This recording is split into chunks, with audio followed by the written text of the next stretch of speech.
ఆంధ్రానే grove park Hyderabad లో అతిపెద్ద lake scented villa community 884 Spanish model triplex villas తో at Dundigal Gagillapur. Communication gap వల్లే 2019 ఎన్నికల్లో టీడీపీ జనసేన కలిసి పోటీ చేయలేదన్నారు పవన్ కళ్యాణ్. ఫలితంగా వైసీపీ అధికారంలోకి వచ్చిందని తెలిపారు ఆయన.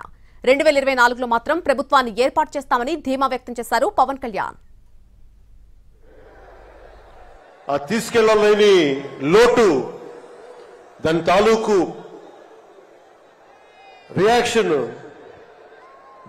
వైఎస్ జగన్ ప్రభుత్వం వచ్చేసింది.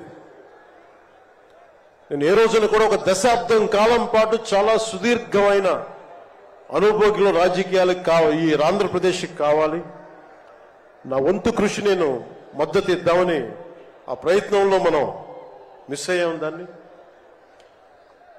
ఈ 2024 మనం ప్రభుత్వాన్ని స్థాపిస్తున్నాం, మార్పు తీసుకొస్తున్నాం.